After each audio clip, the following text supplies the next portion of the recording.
Is going on, beautiful people? Welcome to another episode of the Narcissists Code. I am your favorite self-aware narcissist, Mr. Lee Hammock, aka Mental Healness from TikTok and Instagram and all the other fun platforms like YouTube now, clearly, and in podcast form as well.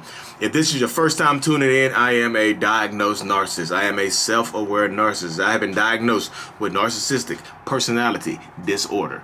I know that might blow your mind and all the other good stuff, but believe me, trust me, I've been in therapy for the last 3.5, almost 4 years, since October of 2017. And the point of this channel is to raise awareness to mental health issues and to personality disorders and all of that, while in the process of doing that, to also validate victims and survivors. This channel is different. This is different, y'all. Today's episode is going to be about the next supply. Are they treating the next person better? Is the narcissist treating them better than me? Why wasn't I good enough to be treated that good? Why does it look so good from the outside looking in? Why are they giving the next person everything that they should have given to me? First of all, it's all smoke and mirrors. Of course it looks good from the outside looking in. The next relationship a narcissist gets into after you discard them or us, or we discard you, or the narcissist discards you, or the toxic person, y'all. Goodness gracious. I know people are like, narcissist is such a buzzword. Everybody's not narcissist. Boo, boo, boo, boo. I get it. Trust me, I get it. But of course, on the outside looking in, it's going to look good. Like, love bombing looks good from the outside looking in. And from the other person, the next supply, the next person, your replacement, possibly, or whatever, it's going to feel good to them. It's going to look good to them. Remember when you first met this narcissist? Didn't you get love bombed? Wasn't they giving you everything that you wanted and needed? Was there another person in the picture before you that might have, hey, my ex is a narcissist, my ex is crazy, this person is toxic, hey, don't do this. And you didn't listen, did you? Sometimes we don't listen, you know what I mean? Because we think the other person is jealous of us, or think the other person is jealous of you and things like that. But the love bombing stage is healthy, y'all. It is a wild stage. The narcissist has literally studied you and is giving the next person. They're love bombing them, like point blank period. The love bomb. You got love bombed. The next person is getting love bombed as well. Nothing has changed except the love bombing techniques might have changed because that next person is going to be different than you a lot of the times. It might be your polar opposite. It might be somebody that looks like you and acts like you. But the next person, the love bombing might not look the same. And when a narcissist is love bombing the next person, they might use the things that you wanted to do to love bomb the next person because they know you wanted to do it. They know it works. They know that's what men or women, want. They know it works. Hey, my ex wanted me to do this, so let me try this on the next person. And that next person is happy. Oh my goodness, you surprised me with this. I didn't expect this, but I know it works because guess what? My ex liked to do this type of stuff, so I knew it was going to work on you. Point blank period. And I see people getting upset. There's like, and it makes you like, so when a narcissist is love bombing the next person, giving them everything that you wanted and prayed for and pleaded them and begged them to do, it makes you feel like less of a person. Don't let it make you feel like less of a person because you know, how did your relationship end? Were they cheating with this person right here? Were they with this person on the side the whole time? Were they sneaking around with this person? Was this person always in their life? You know that this narcissist is going to either cheat, because if he cheated on them, if he cheated with them, he's going to cheat on them. She's going to cheat on them. If she cheated with them, she's going to cheat on them. So I know it's easy for me to say because I'm actually a narcissist, so I'm typically on the inside looking out. I know it's easy for me to say, but don't focus on the next relationship. That's why people say go no contact is the best way to get over a narcissist, because when you're in contact with them, when you're watching their social medias, it's going to hurt you. That's the intent. It's intended to hurt you. It's intended to make you feel like less than what you are, because especially if you discarded the narcissist, oh my goodness, they're going to try to punish you. They're going to try to beg and plead to get you back, or they're going to love bomb the entire hell out of the next person to make you jealous, to show you what you're missing out on. And the entire time, they still might be hitting you up. They still might be blowing your phone up on the low. Hey, look, I don't know what I'm doing with this person. I miss you. I love you. Can I come home? Can I please come home? I miss my family. Blah, blah, blah this, blah, blah, blah that. Entire time still happy with the next person. Just keeping you on the hook, keeping you from moving on possibly. So that's why they say do not watch the next relationship. And it's like, do not watch the next relationship because they're love bombing the next person. And you know that if you know narcissists, you know the cycle. Love bombing, devalue, discard. That's what did it happen to you? You know? Which stage are you in right now? Love bombing, devalue, discard. You know the stages. It just looks different from the outside looking in when it's happening to somebody else. And look, y'all, this is the touchy subject right here. I know. Warning the next person. Oh my goodness. That is a touchy subject with a narcissist because like if you warn the next person, you can actually make that you can actually make the next drive the next person closer to your narcissistic ex. You can actually drive the next person closer because the narcissist typically has warned them about you already.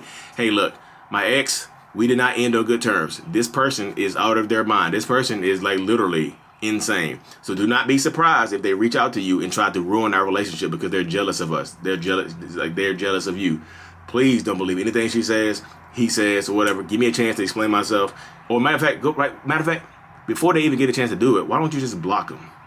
Why don't you just block them before they get a chance to reach out? But if they don't block, look, that's verbatim some stuff a narcissist would say right there. And I've got it on my TikTok. You go look at my TikTok or whatever. People say that all the time. They're like, dang, he said it to me.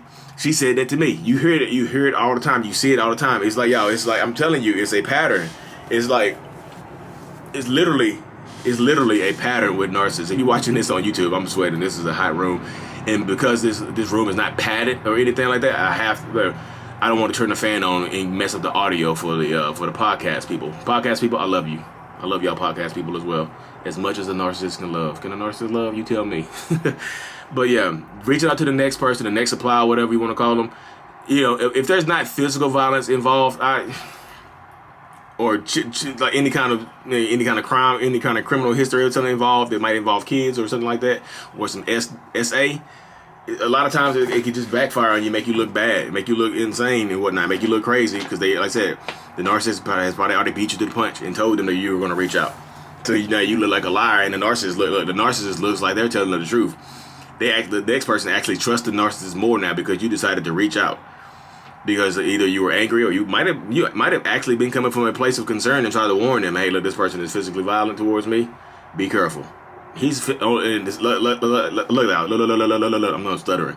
Look, a lot of times the narcissist, will literally look. I know I'm stuttering. I lost my train of thought real quick. A lot of times the narcissist, will literally. My mind just went blank, y'all. Narcissist, literally what? I lost my train of thought. Like the next supply is a wild ride with a narcissist. So, and like I said, the narcissist will preemptively warn the next person about you. So, like I said, reaching out is not recommended unless there's some criminal history involved.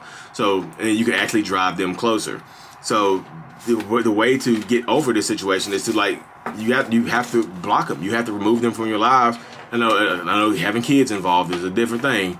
Having kids involved changes the whole dynamic. But if you don't have kids involved or anything else, block them, get rid of them, get them out your life because sometimes it's a blessing in disguise that they have this next person that they're going to, I'm telling you, the next person is going to get treated just like you eventually. You just have to sit back and watch, or you can sit back and watch or wish karma on them, or you can move on with your life and be strong and power up and boss up. That's what you got to do sometimes. And I know it's tough. Because, like I said, anything dealing with narcissists is tough. They get into your head. Like, we literally get into your head, into your brain, and play with it. And so, yeah, the narcissist is not going. Of course, they're going to treat the next person better initially. That's a narcissistic thing. They literally how they love bomb them. They got to get in there. We got to get in there somehow, some way, shape, or form. We got to get in there and keep them in there. And don't go from being the main supply or person to being the side person, because that dynamic happens a lot too. Where the narcissist tells you that they are unhappy or they made a mistake with this new person and they want to keep you around and y'all start sleeping together. Don't do that. And please, y'all, do not try to have a baby to keep a narcissist happy, because a baby won't keep a narcissist there. The extra wop won't keep the narcissist there. Extra, eggplant won't keep the narcissist there. The narcissist has to want to be kept there on their own, in their own mental state and mental mind, which is, like I say, it's a fickle thing. Dealing with a narcissist is a fickle thing. So that's why I said, reaching out to the next supply, whoop, touchy. It's very, very touchy. So I wouldn't recommend it. You know what I mean? Because, my own personal situation, I told my wife my ex had some stuff going on. I said, hey, the reason I'm not with my son's mom is because she has some stuff going on. Like we didn't work out or whatever, and I'll be dang gone. My son's mom started acting like that, and guess what? I look like I was telling the truth and it drew my wife closer to me. So these are real life stories I'm telling y'all. I know some of them sound like, people are online calling me an abuser, like you're a self-aware abuser. I'm like, okay, guy, come on, guy. People love me online and people hate me online, but like I'm here to stay, y'all. I promise I'm here to stay. I promise I'm genuinely trying to help people. And people just, they question it. And I get it. I'm a narcissist or whatever, I get it. But y'all, don't watch the new supply get treated better, because like I said, it will literally make you feel like you're worthless. It make you feel like, why was it not good enough to get treated good by this person? Why did I get treated so badly? Why was it not good enough to get taken on that trip? Why wasn't I good enough to get that car or whatever? And a lot of times, like, narcissists are petty too, y'all. Because if you discard a narcissist and they move on quickly, they will do some petty stuff like name their next kid after you, name their next kid after your grandma, or name the kid or whatever, or the dog or something after somebody in your family, or give them the name that you were going to name your kids. They'll do some petty stuff like that. Take the dogs from you, like on the way out. So the narcissist, yes, they are going to treat the next person better initially, of course. And who knows how long the love bombing process starts? Who knows how long the relationship is going to last? I know people ask me all the time, like, how long are they going to be together? How long is it going to last? Like, how long are y'all together? Are y'all together 10 years? That might go 10 years. It might go 12. It might be forever. You can't focus on that, even though if you feel like that person took the prime of your life or whatever. But now you have the knowledge to move on and to not pick another narcissist. And y'all, if you are coming, this is going to be my last touch on this thing right here, y'all. If you are coming out of a relationship with a narcissist, like, please slow down with the next relationship, because you will end up in a relationship with a worse person. Because that's how you get love bombed. You leave this toxic relationship one way or another, you discard a narcissist, or they discard you, and you'll jump right into another relationship because you feel like you need somebody. That loneliness. Do not let loneliness pick your mate. Don't let loneliness pick your mate. I'm gonna repeat that. Because like you jump out of this relationship with a toxic person, spill everything that happened to this relationship to the next person. Like, look, I got treated so badly. They treated me terribly. They did this. They did that. They did it. They did this. They did that. They did this. They did that. And the next person over there looking like they're taking notes. And it could be another narcissist taking notes on how to love bomb you. Hey, I promise I'm not gonna be that person. You got a real person right now. You got a real man. You got a real woman. I'm grown. I don't do that type of stuff. I'm not like, look, I'm way different than that person. Whole time they worse. The whole time this new person is worse than the actual narcissist you've been with the whole time. So y'all, do not focus on the new supply.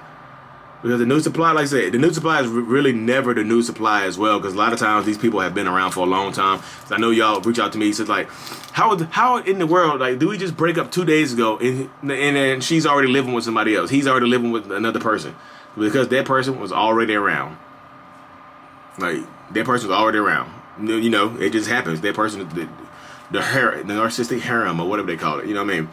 Anyway, y'all, thank y'all for tuning in so much tonight. I'm so extremely thankful of y'all. I'm doing a video, at least one video a day from now on, one podcast a day from now on. So like and subscribe for more. And if you want, whatever you want to see next, like I picked this topic, y'all, from a comment in my comment section on YouTube. So if you want to, let me know what you want to see next, and I will do a video on that. You know what I mean? Because I need new topics every day. I need a new topic every day. I was doing a video once every week or once every 3-4 days. Doing it every day is a little tough. So any other self-aware narcissists out there doing it every day, shout out to you. Any other psychologist doing it every day, shout out to you. Any other YouTuber or podcast or whatever doing it every single day, shout out to you. And I appreciate y'all. Follow me on YouTube. If you need a one-on-one, link in bio.